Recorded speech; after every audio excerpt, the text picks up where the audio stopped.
Hi Tanuja ma'am. Hi Deepthi ma'am. Hi Usha ma'am. Hi Shar. Good morning, everyone. Happy morning, everyone.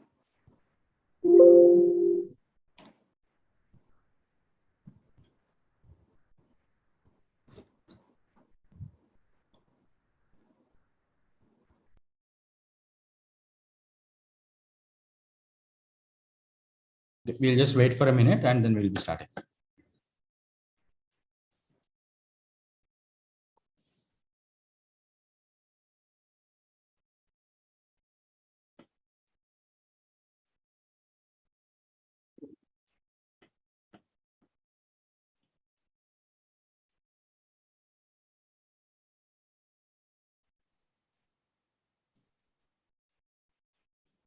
Usha ma'am, your video is missing.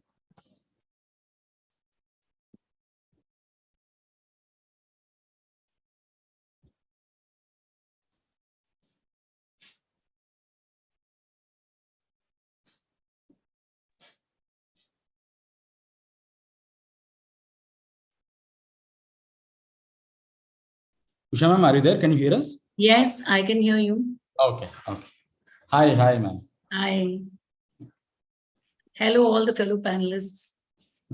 Hello. Morning, ma'am. Good to have you. Hi, ma'am. I'm audible. Yes, you are audible, ma'am. I think we are good to go. Thank you.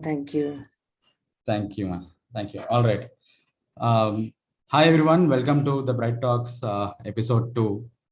In episode 1, we spoke about next generation of entrepreneurs, how can we nurture them and why and how we can nurture the next generation entrepreneurs. So we had a very interesting debate there. We spoke about how NEP has come in, and also we also discussed on the best practices of, how can we nurture them. We spoke about how every school can be a skill hub and how can we invite the students there, and how can organizations like say Bright Champs can actually come into picture and nurture the innovators.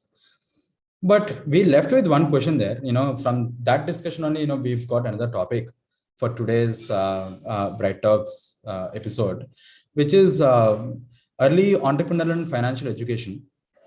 What are the best practices and challenges, right? In fact, we wanted to talk about what can be the challenges while we are teaching entrepreneurial skills or financial literacy skills, and the role of a parent, the role of the schools and role of the government is something that we wanted to kind of debate on. For that, I have brought in amazing panelists where I have interacted with you earlier on this. We have Dr. Sharmila Malik Chowdhury from the Global Indian International School. And we have Tanuja ma'am, where we've been working closely. In fact, we have started Innovation Cell recently with them from Pallavi School, Bodapalli in Hyderabad. We have Ms. Deepthi Madhu ma'am from Samsid Schools, and we have Usha Iyer ma'am from the Green School, Bangalore. I've interacted with you in different forums earlier, but today I have come with a new brand called the Bright Talks. Earlier, I used to run a company called Metamorphosis, which has been now acquired by Bright Champs. Now I'm heading the entire B2B business at Bright Champs.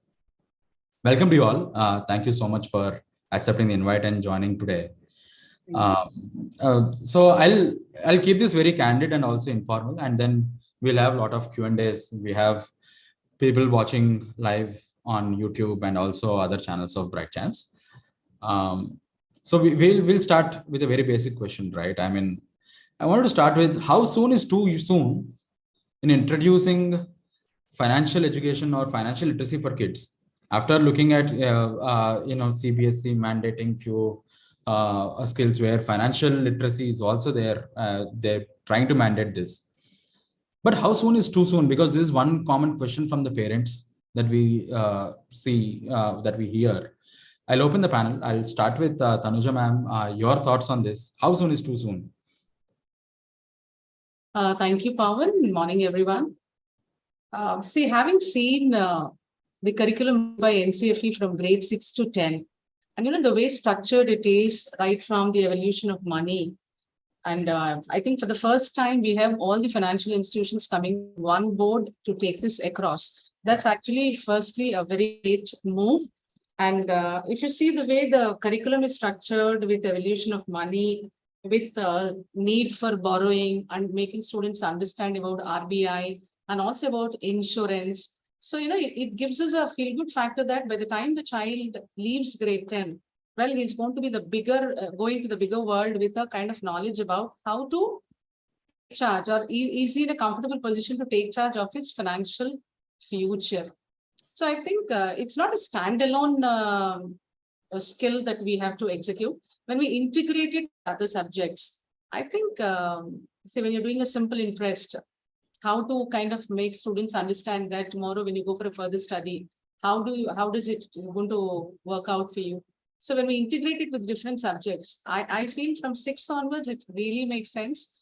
But then lower grades also. Just to share one example with you, in the summer camp, we are having a child who's doing a mini chef program. So this coming weekend, she is going to set up her own stall and then sell her sandwiches and other things.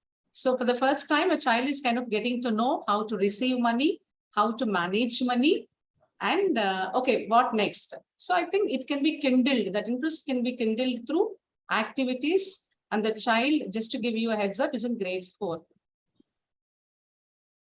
So I think we can do it different activities from grade 3, grade 4 itself.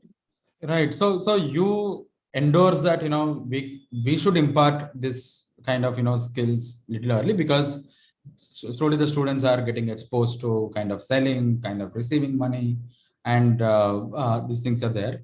Okay. Thank you, ma'am. Thank you for that case study. And Usha, ma'am, coming to you, I think last time also in Bangalore, we have discussed on a similar topic on, say, entrepreneurship, but on the financial literacy, especially, right? I mean, how do we keep the things on a very disciplined way for children, right? I mean, say how we structure mathematics, physics, and all, we have very disciplined way of teaching them or imparting the skills. But for financial literacy, there is no defined structure to kind of impart. So any best challenges, best practices that you give while we are imparting these financial literacy skills? Yeah. So I think Metamorphosis joining with the Bright Champs is the best thing what you have done, because now you got a broader spectrum, talking about not only financial literacy and but also of the coding and the robotics. So congratulations for that, Mr. Pavan. Thank you. Anyway, coming back to question what you had asked me, like, what do you say? You said something. What do you say? Practices in imparting, right? I mean, how do we? Structure. Yeah. So let me first throw a light on how the financial literacy, our school is doing it, because basically, as I told you before, also I've come on the panel of your panel, and I talked about our school, that we are a sustainable school. We are a UNESCO complacent school, which follows the UN SDG goals. So we work on that. So for us, financial literacy is like part of it, because money management, and we call it about economic management. Right. So economic, talking about financial literacy, economic management. So this we teach them, they teach them right from the grade 1. It's like that. So under the Young Entrepreneur Program or something like that, what we have started in our school way back about 4 or 5 years back. This is much before the NEP or, talking about national education policy or anything. We believed in this kind of a thing of internship, not only after the grade 8, taking a break after the 11, 12, nothing like that, Pavanji. But we have been doing that right from the grade 1. Children have been interning, whether it's in cafeteria, whether it's going to be, we have something called hydroponic farms. So they intern there. And so it's not only the growing vegetables only for us to be sufficient and self-sustaining, but also to make them understand that if it's like grow more, then you can even sell it. And that's where the aspect of the money management comes into picture. So anything which is to be taught, I don't know why the CBSE puts everything in structure. They say that if it's coding, let it be taught from grade 3, and let it be like a part of curriculum. Let it start getting, mark it and give marks to it or grade to it, or whether it's going to be robotic, let it start from grade 3, let it be structured. Why it cannot be unstructured is my question. So if it's unstructured, what happens? Children have fun with it. It's more of fun. So it can be incorporated across, as you said, Pavanji, that we can incorporate it across and streamline it across the subjects. It can be part of math, it can be part of science, it can be part of English, it can be part of everything. Ours being a STEAM school, so for us, all this thing is a part of it. It's an integrated curriculum. We talk about seamlessly integrating subjects. So for us, financial literacy has never been taught as a subject. It's never been as taught as like economic management or money management as a part of a summer camp program, or it is as like a subject. It's been a part of the math thing. It's been a part of, like, for example, in a math class, we'd have a math workshop in the math corner where children do, they play shop. And then they buy things and sell and stuff like this, and use a lot of artificial money. So this money management thing has helped us a lot in teaching them the concepts as well. So today, NEP talking about the concept has to be taught and stuff like this. I'd say schools like ours have been doing concept-oriented teaching for last couple of years, my preschool as well, before we started the bigger campus. So it's never been like structured that way, But yes, as they're going to be putting it as part of the school, curriculum and structure it, they definitely, I'm sure about it, that they'll come with gamification, they'll come with board games. What we're using it as an unstructured way, same thing is going to happen here also. But I think it'll be more on a structured way. So I don't know. That is how I think that you people are offering it, right? So right. Right Chance is offering, right? So Right Chance is offering that. Yes. Yes, ma'am. So, carrying forward to your, take on, even if it's unstructured, the learning is amazing for the students and it's anyways experiential for them. So, Sharmila ma'am, I just wanted to know, Yes. If it's kind of say unstructured or even if it's say experiential, what could be the best practice in terms of measuring the learning outcome, right? I mean, especially for financial literacy, how can we say that, say, the child or the children have, gained these literacy skills? So is there any best practice that you suggest? Financial literacy is definitely very important for a child from the grassroots level, maybe from the primary level, because, the knowledge of the managing the money, the budget management, the credit management, even the financial risk of the business operations. So nobody can learn at a later stage. So, through experiential learning, if the money lending, money receiving, money taking, as my previous panel members said, from early grades, if they are taught through projects, that is one of the best practice, which we also do in our schools. They set up a stall and something, a jute bag or a paper bag, or, cooking without fire, they have made something and they are asked to sell. So value of the product, the value of the time, the value of the energy that is gone in making, they learn that. And when they're doing the buying and selling, they learn the basic operations. What is also needed for the child is, the good financial behavior, the financial experience, and then looking for their choices, understanding the factors that will affect their salaries later in their career. So, the identifying their sources of income and how financial literacy affects the lifestyle, the sustainability to sustain in the world is very, very important. So that, it becomes difficult when somebody learns at a later stage. But when somebody takes it from their primary classes, analyzing finance, evaluating finance, the basic calculations through experience and learning, I feel that is the best way and the best practice a child can learn and be financially literate. See, there cannot be an unorganized learning because, yes, there is no structured curriculum. The curriculum can be just the projects, the assignments, the small projects which every school is doing. which can be, made compulsory at the primary grades. And that's how, it leads to entrepreneurship also. That leads to entrepreneurship education also. I think that answers. Yes, yes. Right. So, I mean, so are you fond of, giving grades for the financial literacy as well? Yes, of course. Okay. There should be grades, and the ability to learn and how much a child has learned should be assessed. And we always say the child learns best when they are practicing, learning by doing. Right. So that should be the best practice that every school must adopt. And as my previous panel member mentioned, the UN SDG goals. So we also follow that. We are also a sustainable school, and we do carry on projects and assignments from grade 3 onwards for UN SDG goals. Every child is supposed to do 3 projects in a year based on any one of the goal of their choice. And they are made to learn that in a group. So that makes them learn better, because finance management is also one of the part of the 17 SDG goals. Right. Right. Interesting. Thank you, ma'am. I mean, I've got a good learning today on the grades for financial literacy. So Deepthi ma'am, so what is your take on, assigning grades for financial literacy, and how do we measure the learning outcomes there? Yeah, thank you, Pavan, for that question. And I do agree that there is no pedagogical standards for teachers, to include the financial literacy in the curriculum.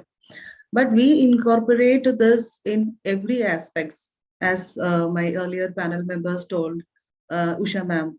No, it can be incorporated in every subject. It's not only in maths, it can be in science, it can be in sports, it can be in various other activities. So that is the way the children learn the financial literacy. For example, I would like to cite one example which had happened in our school. There are many.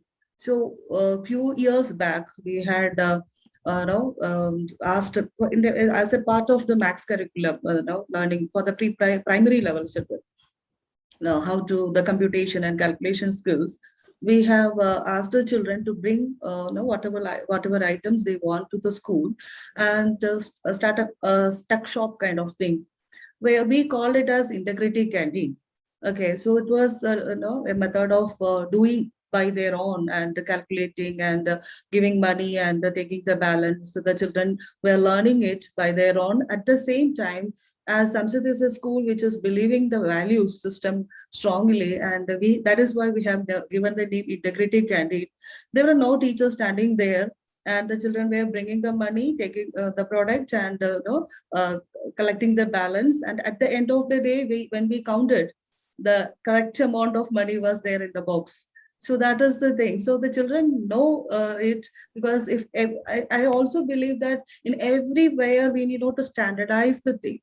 When we standardize the things and overly project it and make it more activity centered, it becomes it becomes very critical for the children. Their creativity will be snapped.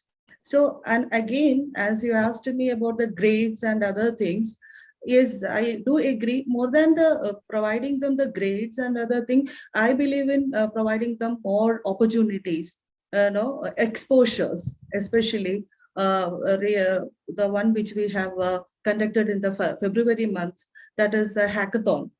Okay. Event we have done. So the children are getting that kind of exposure. They are getting the motivation. Parents and other stakeholders are visiting the school and getting the appreciations and motivations. That is again more than any grades. This is the thing which the child require at this point of time for moving on and gaining the motivation. And also we have a plan to appreciate those young entrepreneurs as the school reopens, in the assembly in front of everybody, because they have done a commendable job. And that is why, more than restricting into the grades and the other system, I do believe in that. Okay, it should be integrated and it should be motivated by the school system, by the entire school leaders and the educators, so that the children will learn it and incorporate it in their learning, along with other curricular subjects. Sure, ma'am. I think very interesting. I mean, very mixed reactions on whether we have to grade or not. I've been receiving some motion of questions here on my phone. So one of the questions that I got is, won't it be more fun if we are not grading students and making less stress-free and making learning stress-free? And can we judge the student only on certain domains and say that whether the student has excelled in learning in a specific skill? So Tanuja ma'am, because you have already seeing this, so if at all we are making this much more stress-free kind of subject into the school, uh, uh, what can be the best practice here in kind of measuring it? Pawan, I strongly feel that we bring in these kinds of subjects. Honestly, our generation learn it seeing our parents and grandparents. Now, whatever we learned in the growing up times, we're bringing it as a curriculum for different Right. reasons. Right. So just to quote one example, I think Right. for all these things, we see what is the biggest life lesson that a child is taking.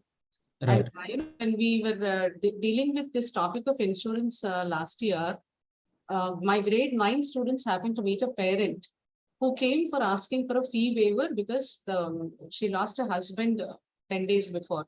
Then children were very surprised and then they asked, ma'am, doesn't she have an insurance? Doesn't the father have an insurance? And they were surprised to know that the parent did not have a term insurance or, and had not made any insurance policies for students. Right. There were a team of students from grade 9. They floated a Google form across the whole school, requested the parents to answer. Objective was to see, okay, we have 3,500 parents here in school, like 7,000 parents. How many of them have insured their life? And then the coming up PTM, they flashed those details to parents. And they said, today we stand in this place. These many parents are not insured. And they gave themselves 1 year time. They brought the, different insurance people on board. They raised an awareness. So, and then, now their target is this year end where they have to make the whole school, all parents insured. Wow. So, that instance will affect that instance, children learn that experience. So I think definitely action research is the key, making children part of everything. And definitely I would say it cannot be graded because how this experience is taken by each child is going to be different. Maybe we can kind of have different activities involved in it where we can see how well they're interacting with parents and then writing an article for the magazine, trying to create awareness. Those are very important. Got it. Thank you, ma'am. So you have brought in an important dimension of our conversation today is on the parenting, right? Or the parents, right? So going back to Usha, ma'am. So in your experience, how do we create that awareness to the parents on financial literacy is important for children, right? I mean, when I generally teach entrepreneurship for children where there is financial model and all, the very first thing that they say is that, I mean, why are you exposing so much on profits, losses, and all for the children? Because I don't know where their direction might go, because the minute you speak about entrepreneurship, they think that this is for making money than creating an impact. So how do we balance that, right? I mean, the parent expectations versus the need of the hour on financial literacy versus the schools grading or not grading them. How do we bring everything under one roof? In fact, hi. Yeah, it's a good thing which you have come up with. But for us, it's not been difficult, Pawan, because we are a design thinking school. And everything is, properly planned along with the parents. It's like that. Without parents, I mean, they are the main stakeholders. So we always have an orientation and we take the parents along with us. So whenever we talk about any of the social impact projects, which my school does, the community outreach programs and social impact, which again is related indirectly to the financial literacy and a young entrepreneur program. It's all connected, the entrepreneurship. So they know that yes, there are about so many couple of children. Not everybody will be doing jobs. There are many of them, like tomorrow we are talking about it, like if A plan doesn't work, will the B plan work? So we tell the parents that there should be always a B plan, because look at what happened during a pandemic. Everybody was so awestruck and saying they were never expecting this pandemic to happen. Right. And many of them lost jobs and they did not know what to do. And many of them, a few of them rather, they knew that, okay, I have got the skill of organic farming, and I can go back to organic farming and I can make money. It was like that. And many of them, they also felt that I have this talent of cooking, and they started putting cooking shows and stuff like this, and they made a lot of money out of it. So they started exploring their talents. So why that could not be done as a part of, they talk about SUPW, again, it's structured. They talk about so many other hobbies in school, again, it's structured. They talk about that extracurricular activity, it's structured. For us, it's never been like that. We tell the parents that these are the things which we promote, like we have carpentry, we've got sculpture. It can always be a B plan, that you can always be having that as a profession later, because if you're really good at it, it's like that. So what happens is it can also generate the money. So the parents know it, that tomorrow the children, if they want, if they have to become entrepreneur, it doesn't mean entrepreneur means only to doing their own business. Also that the skill sets which can also generate a kind of multiple. See, today people do not work on only one thing. Right. They do multiple way of generating money, right?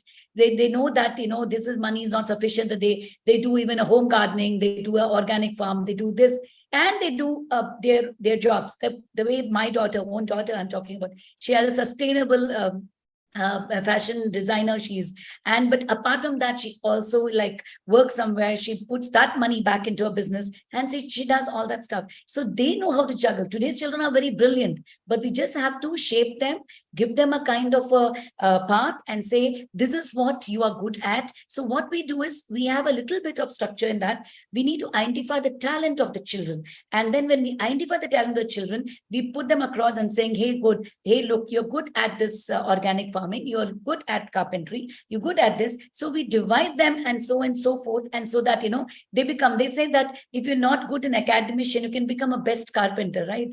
It's like that. So I'm thinking that vocational training, and that can also be looked at not only as a part of money generation, but also as a part of the economy, because of course that the more you are generating money, your economy is going to become strong. So we got to talk about that to the parents and the stakeholders. So then they take the gamut and take everybody along with them, Pavan. Then it works.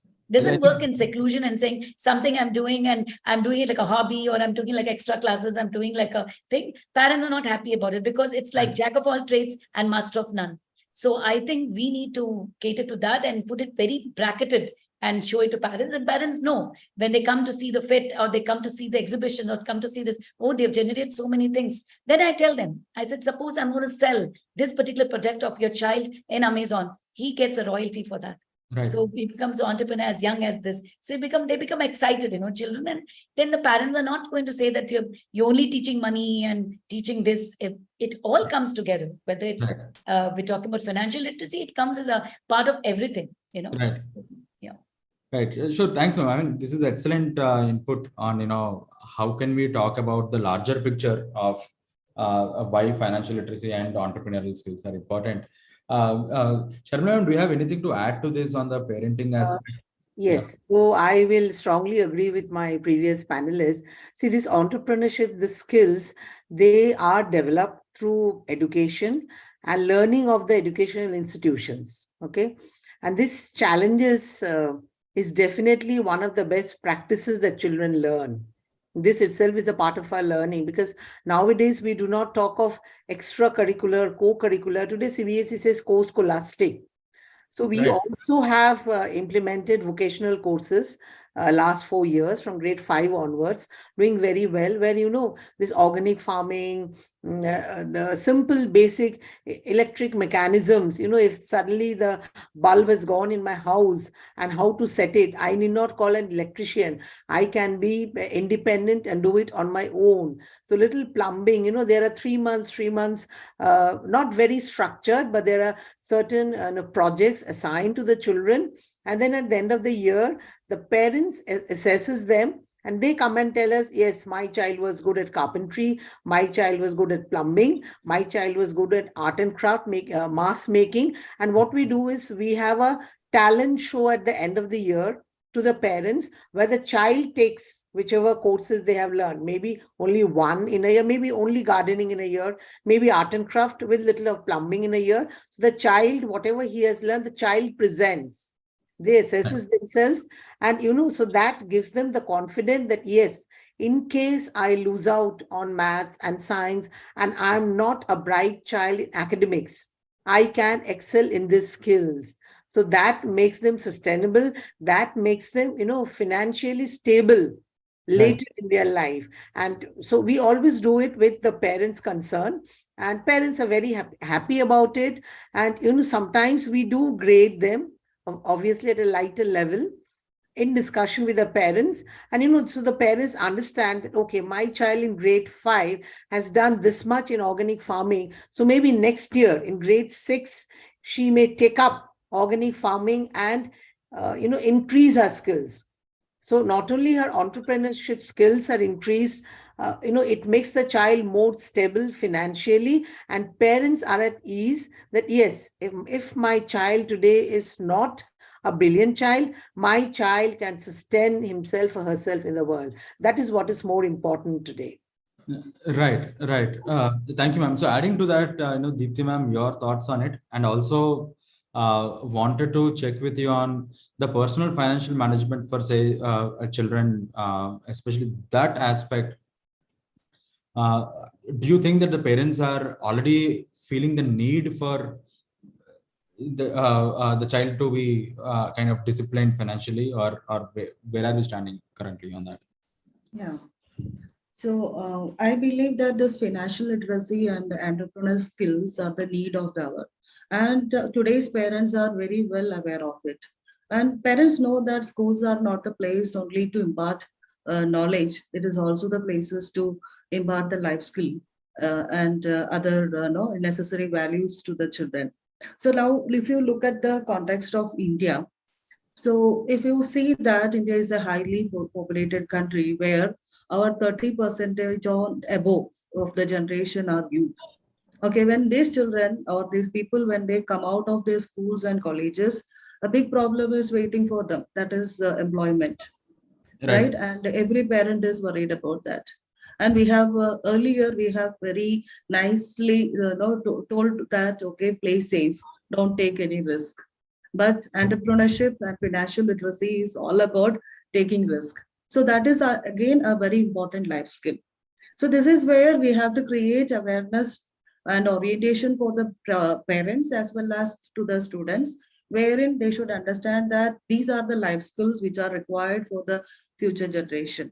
Because in today's world, after 20 years, when the children come out of the schools and colleges, we do not know what kind of employability is available in the society. So we are preparing the children for that. And no, so that is why I believe that in today's context, this learning of financial independence and financial literacy is very important for the child, as well as it should be understood by the parents. Because when we are dealing with very highly educated parents, even then, okay, like a larger number of parents may not be, very aware of the in need of financial independence or literacy among the children. So that is a place where the awareness need to be created to all levels of the stakeholders. Got it. Thank you, ma'am. So, Pawan, if I can just add some statistics here. Right. Because I think this is a global issue and not pertaining only to us, because 96% of the teenagers in the UK, reading some of these national survey reports, they say that they worry about money on a daily basis. 96% is huge. And 73% in Denmark, young adults who have little or no knowledge of interest rates. Right. And 52% of the teenagers in the UK who have been in debt by the time they're 17. So these all raise a red flag actually. And in Canada, 63% young adults who think it's very important to learn about personal finances at a young age. So it's not a very rosy situation like globally also. So that's the reason it becomes all the more important to have it right from the years. For both parents and students. So that need is definitely there, ma'am. Definitely that there is a need for this financial literacy. But we spoke on certain best practices. Now I wanted to focus on the challenges in implementing this, right? I mean, yesterday CBSE results were out, and again we were all talking on the academics. Now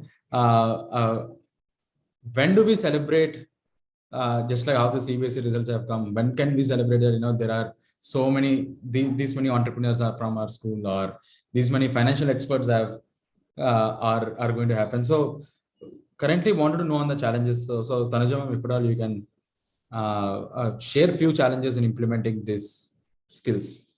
See, I think it's a mind shift change that we are talking about. I think Right. we come from an era where we always look for stability, and we were told that look for a stable job and then look for Right. a kind of a secured pension policies and things like that. But now Right. it's like this generation has more options of careers, and then they don't have to limit themselves. So when I think in school ages, years, parents will definitely encourage whatever we come up. And just to share, actually, we had 2 students in our school where they're the first startup from the state of Telangana. And they've got an 8 lakhs funding from the minister also. Right. And what they're doing is upskilling the digital literacy, and they imparting it in government schools. So Right. when they start something like this, and school also can support, and as long as it goes, parents also have no worry. But Right. then going forward, if we say undoubtedly, I think it's parents look for grades, parents look for, Yeah. and then when we talk about when we tell teachers also for the integration and all that, I think we only have to do this without any expectation. Integrate the process, which is an ongoing one. And Right. the outcome is going to be measured in the long run, Yeah. Correct. because it's a mindset Absolutely. change that we are working to. So since the outcome is going to be long run, definitely the immediate results the parents cannot see, and there might be certain expectations mismatch on this. But sure, parents, when we involve them, when we make them partner with students in all the activities, they definitely will encourage them. Right. That is that Uh, would say. Yeah. So Usha ma'am, I mean, when we kind of try to democratize this at a very larger scale, definitely the role of teacher is really important, because end of the It teachers plays a cannot major teach role. skills. Yeah, Right. teachers play a major role. They're major stakeholders. Yes. Like that is how it is. And Yes. so it's very important to train them into it also. They Yeah. cannot just randomly take this as a young entrepreneur program we're running, or whether we're running Yeah. this financial literacy. It cannot be just run like that. So Correct. we have put in a box. We have boxed it, because if we don't box it, if it unbox it, I'm saying everything is to be unstructured, but somewhere we need to structure it as well. Yeah. So we box it, but we have presented in such a manner, like you were talking about some time back. I just heard you saying that why can't we have a personal finance, Management. for the children, students, which you can start with. Yes. So that's how we started, like a personal finance club for the children, and they can start using small things like saving the money in the piggy bank. As Right. small as that, it starts with that. And then, you can gradually tell them, because the stock exchange and all, it's not only for adults, it can also be for small children. There are trade games which can be introduced at a very young age. So we do have a lot of these kind of financial games, Right. the board games, which we Right. use in the classroom. We also use it as a kind of a thing when children are disturbing us, when they finish the work. So we have a kind of a corner where we put these games, and they engage themselves, and they forget that they have to make noise. So Right. they use it as a part of the math class, or math part of the science, because it's an integrated program. So we do that. And so what happens in personal finance club, or whatever we have called it, or personal finance, this thing which we have created for each child. So they Right. all know that, they have to budget, they have to do this, they get involved in the older students, they do get involved in the school budgeting as well. So Right. the student council is there in our school, and we have made a few students be part of this to plan the budget. So they know that, the school is incurring so much expenditure in investing. They should not think it's only a part of the management as only keep doing this and creating facilities. Then, Right. the parents also take you for granted. children also take you for granted. But here it is not like this. My children explain to parents like every brick costs 140 rupees in my school. Sustainable, but it's expensive. I tell them be part of that. So they said, Right. oh, you're going to make a bamboo thing roofing. So bamboo will be cheaper. I said, no, bamboo is coming from Assam. So it's Right. not cheap. So it's like that. So we involve children even in the structure of the school. And we say it's no cement school, but we're using gypsum, but gypsum is expensive. It is not Right. manufactured here. So every student knows about it. It's important to involve them in every way, whether it's budgeting, it's like debt, whatever we are doing. Yes, we have got a governing council, we have got a governing board as well as everybody, but these parents are always there only to create problems in many schools. Unfortunately, it's like that in many schools, but fortunately enough for us, the parents understand the problems. They Right. know that, they're going through this. So how can we help them, And then that's how we sometimes have to raise funds for certain events. And that's where they come ahead. Like for my smaller campus, we have every year, we have this Independence Day when it's a fundraising campaign. It's Okay. not for school fundraising, but it's for the community. We have also adopted Anganwadis and Balwadis. So Right. it's not only spending for ourselves, it's also spending for them, taking them as well along with us. So it's a community we're taking along with them. So parents also come forward. They donate, they come forward, they spend money, and they also cook. They make the stalls, whatever they do. And when they raise funds like with a fit and we spend money for this Anganwadis and Balwadis, they also come along with us. It's not a charity alone just to give money and done away with it. We also making their toilets, we are donating sustainable tables and chairs for them and stuff like this. So children are happy doing this. Parents are happy doing this. So, but then we have to, as you are a company, Pawan, Yeah. you need to come up with a personal finance. My suggestion is that Right. personal finance, something like a personal finance for each child to maintain something like this. Under that, you can have certain kind of topics which could be covered, which could be like stock. It could be stock in a very small fashion, not the way we do stock exchange and stuff like this. And can also be like debt management, small way, like if you have given 10 rupees, you are spending about 6 rupees. Are you trying to save 4 rupees? Right. Teaching them saving at a very young age. Yes. Then they know subtraction and addition. They anyway know in grade 1 and grade 2. So that's how we can introduce that and we can create that.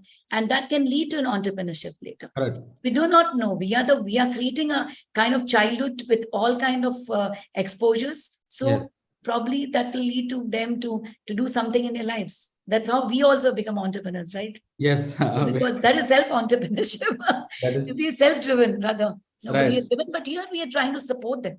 And what we also do for the children is we also tell them that if you do very good, then you can earn scholarships. That's what we do in our school. We have something called Sampurna Vidya Scholarship. So they can earn, there as well. So parents know about it. Like if they do very well in certain subjects and they do very well in sports, very well in art, it's not only academics, it's all over. Like it can be any kind of talent which child has. So it can win them scholarships. So we don't call it as money there again, right? Scholarships, because the fees is a pinch in the pockets of parents. Right. So if they win scholarships, it becomes like an added advantage for them. So that is how we have incorporated everything together. Right. Yeah. Excellent, ma'am. I mean, we should visit your school once for sure. And Sharmila ma'am, so wanted to know, like when we spoke about, say, democratizing the skills at a very larger extent, Usha ma'am said that yes, teachers play a very important role here. But what could be the incentive for the teacher, right? Because we are teaching financial literacy for children, but what will be the financial benefits for also the teachers in this case? Because unless there is a win-win situation for all, definitely the model cannot be scalable here. So how do we keep the teachers motivated for them to get financial literacy and still pass it on to the students? Because I see a big challenge there. Say it's a little contradictory that you have talked about. So what happens is, see, all the work that the students are doing is within their school time hours. Yeah. And even the same for their teachers.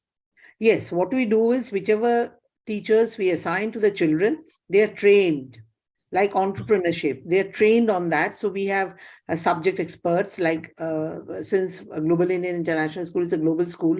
So they are trained from Singapore. Our teachers are trained from Singapore, whether it is a vocational course, whether it is a financial literacy, or whether it is a entrepreneurship. Right. Every class teacher is trained on that, the basic training. Right. Other the finance teacher and the accounts teacher, and the PDL, the personality and development skills teachers. So every class teacher is trained on that, and so the training itself is an additional bonus for a teacher. That's Right. what I think. And what is very important is the motivation for the teachers, which we as leaders, we play a very, very important role.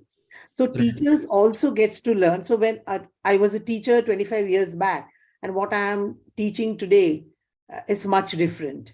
So in COVID time, teachers picked up all the technological benefits available in the world, and they did the best job.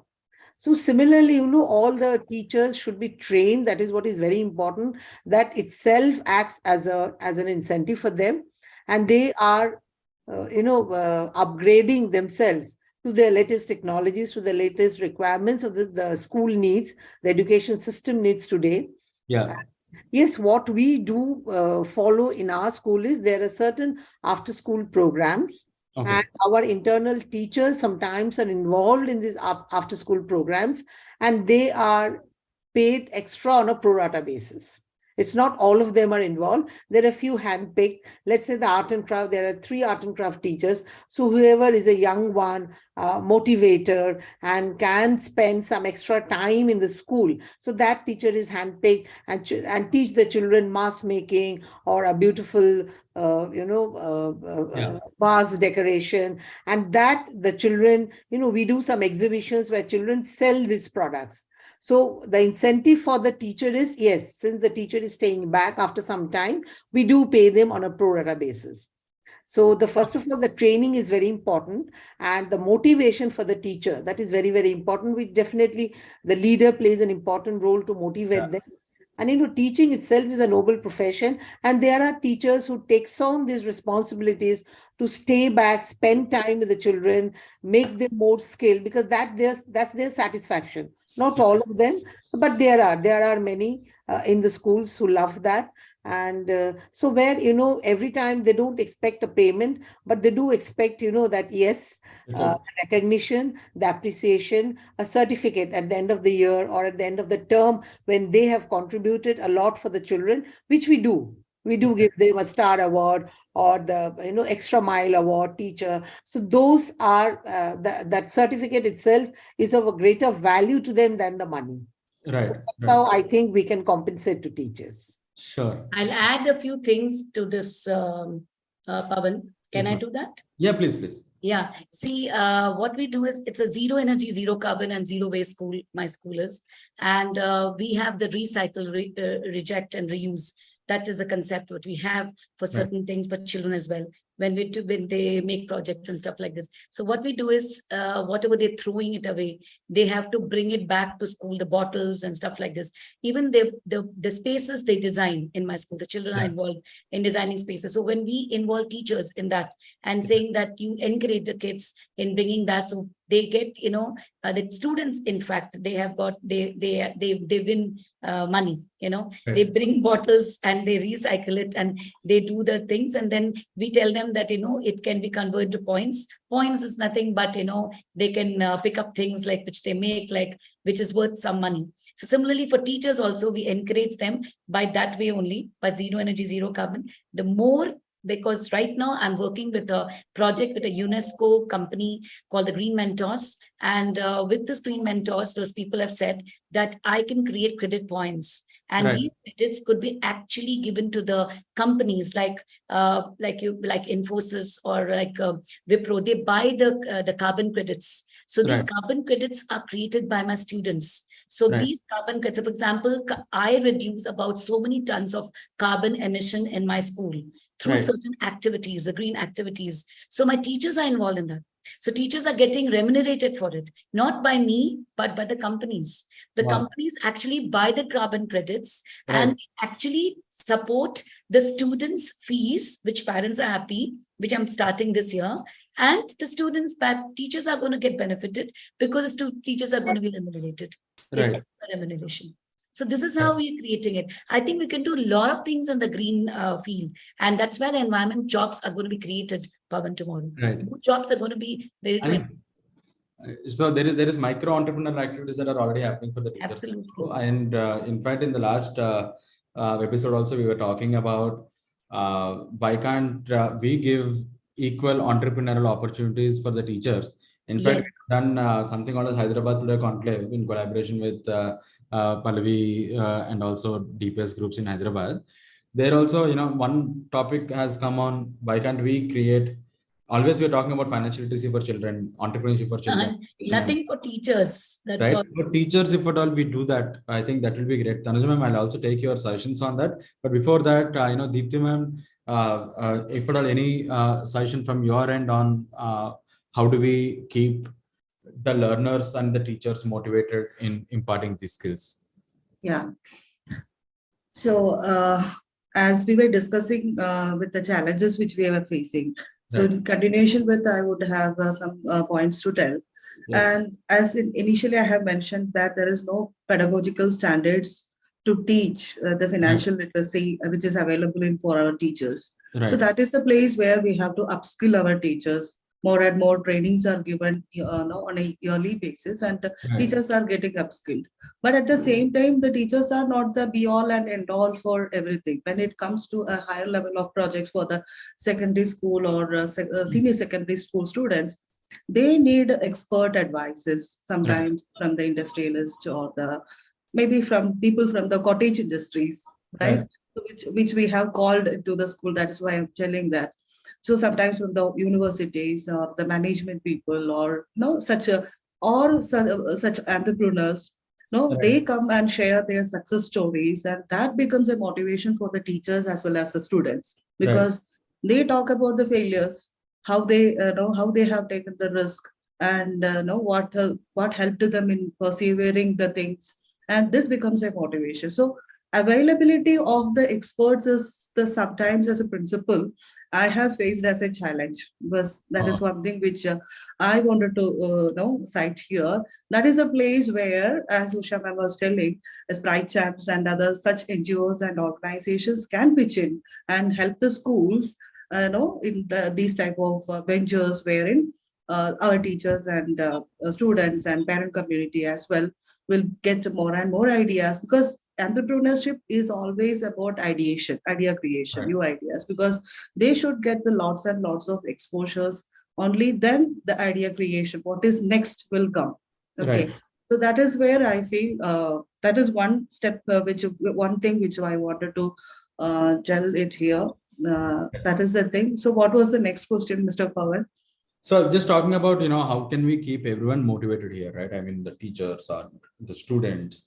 So we have already heard, we've heard from the previous panel. So if at all you have any Yes, interest we have a program, have monthly felicitations. So every month we felicitate basically our avid readers, storytellers, and now we have started felicitating our entrepreneur students also. That I initially in the conversation I have told at the beginning of the year, when the school reopens, we are going to felicitate our entrepreneur students and the teachers who have worked along with the children in front of this school assembly, and that definitely becomes a motivation for the children. And also next step is that calling the expert from the industries to interact with the children, that is again a motivation. Again, I'm looking for the collaboration with the neighboring schools. Samsat itself has 17 schools all over India, and it is easy for us to collaborate within our school system. But I would like to, now we have 4 schools, and I know that Tanuja ma'am from Hyderabad. So why don't we collaborate and bring in our faculties, and faculty exchange programs can be done. Now everything is possible online even.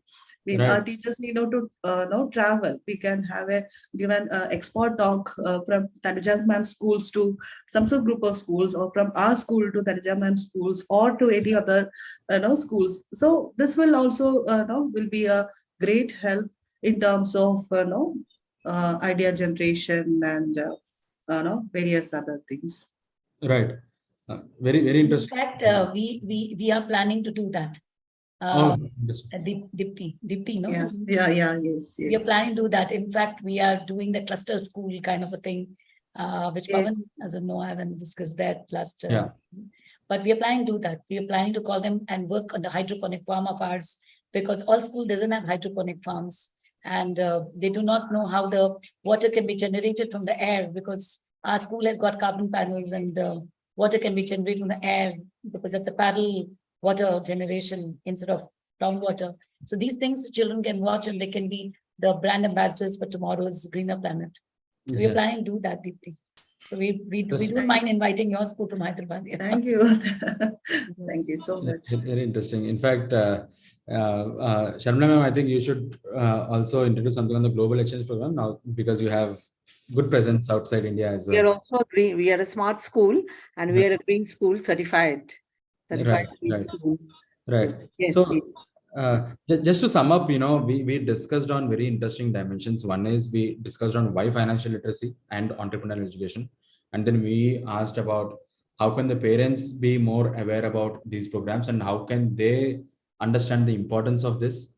And then we spoke on the learning assessments. Can we kind of grade it? How do we keep the child motivated? How do we keep the teachers motivated? How do we scale this entire financial literacy as a good skill, financial literacy and entrepreneurship as a skills for many schools like this. And then we spoke about few challenges that we're all facing, but I think we have addressed the solutions also to the challenges. That is one interesting thing, that we have the solutions for this. And finally, we spoke about how can we create a culture amongst the schools itself. We spoke about several exchange programs that can be done. That is one thing interesting. So to conclude, Tanuja ma'am, in your final words, one best practice from your side, and what is your suggestion to the parents and also the students in taking this financial literacy on a very serious note? Pawan, I strongly feel that we're all working towards providing that environment, a culture in school where, we give the right ecosystem to students to experiment, to ideate. It's okay to make mistakes.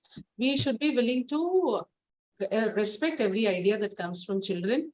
Right. Give them enough resources, give them enough mentors, and be there to listen to them and be with them in that journey. And I'm sure the day is not far. We're going to see a lot of startups from Right. schools, and these are going to be solutions for their everyday problems that they are going to see. And Right. generation is going to impact Right. larger, the entire globe. Just to, one example where we had one child who made a glove for physiotherapy because his grandmother was a paralytic patient. So I think that's how children are coming forward. Right. We should just be present there, provide them enough resources, Right. and then be Right. there with them in the journey. Right. And just to close it, especially there we have three of the panelists from Bangalore itself today, and the results are also trying here coming out. Wanted to know any support from the government that we have already got for the schools in terms of the financial literacy, or any accreditations or certifications that are already there out in the market, so that rest of them will also get to know through this, or any support that we are looking from the government here. I'm looking for a support from government because mine is solar school. And when I put a Niti Ayog and said that I want more solar panels I'm not saying give it free to me, because Right. as a private Yes. institution, at least they Right. can give a subsidized solar panels to us, Yes. Yes. which has not happened. And when we talk about STEM, being a STEM school, they should be very happy. We're creating Right. more scientists which are integrated the way we are doing it and all. We have an incubation center, in fact.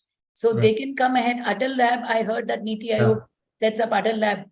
We have Yeah. applied for it, but they said, no, you need to have this, that, this certification, all that stuff. By the time I only set up my own Atal Lab, I think, instead of the government. So the government support is not coming to private schools. They just want us to say, okay, are you doing RT? Are you doing this?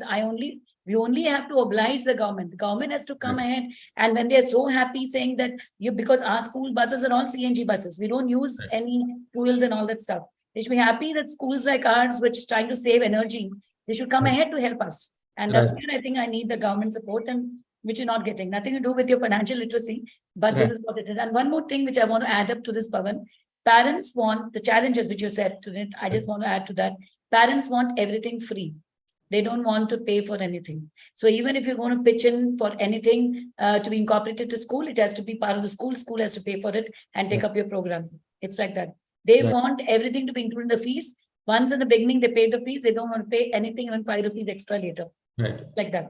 So they Right. want ki kitna dega school. It's like Right. that nowadays. Right. It's not Right. like that before. Parents are Right. very happy if you introduce anything.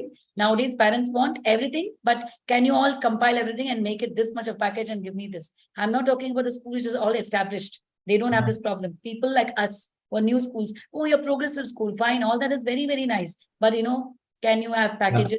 Give me everything together. We don't want to pay anything extra. So we need to be up for that. Any new schools coming up, they want to do something new, something innovative, very good, but you can't charge anything extra from the parents. So Right. that is the biggest challenge which we have as far as the money is concerned, the fees is Right. concerned. Yeah, so I can add on to it. I agree with Ms. Usha. See, government has to come forward. We have approached the government for a lot of projects which the school has taken up, because you cannot ask the parents for money.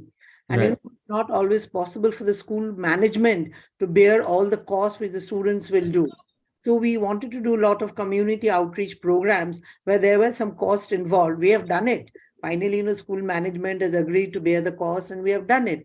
But we didn't get. So I think government should come up, because India is doing so well in entrepreneurship. India promotes entrepreneurship, I should say. So when we are talking of this project, especially green school, green energy, ma'am was talking of solar panel, at least this environmental activities, almost many schools are doing, all schools are doing. At least here, there should be some government funding, some government, scholarships given to students who are carrying out these activities. I think that's the need of the hour, because everything, we cannot tell the parents to pay, because parents bearing the tuition fees and all, and for the private schools, always the fees are on the higher side. So Right. parents doesn't want to spend a single penny.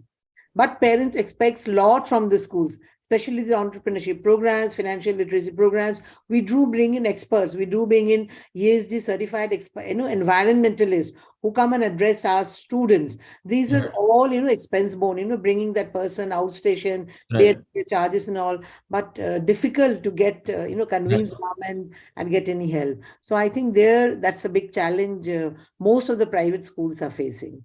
Right. Interesting. Sure. Thank you, ma'am. I think a lot of challenges, but I think slowly we are getting there. I'm sure the awareness should be there, and also more awareness from the government side also should be there. Definitely, we as Bright Champs also trying to bring in more awareness to the parents through the programs of ours. And thank you so much, everyone, for joining on a Saturday morning and sharing your valuable insights. Looking forward to meeting you all in person, and also definitely a lot to learn from you all. Thank you so much. It was lovely meeting Tanuja and Shabana ma'am and Deepti. Yes, meeting all of you. Thank you so much. It was Thank you, Pawan. I think we really had a time, and then, nice connecting with all of you, ma'am. Thank you. Thank you so much. Namaste. Thank Pawan. Thank you so much, Pawan. Virtual Nice namaste. to connect with all of you. Thank you. Yes. Thank you. Thank you. Thank you.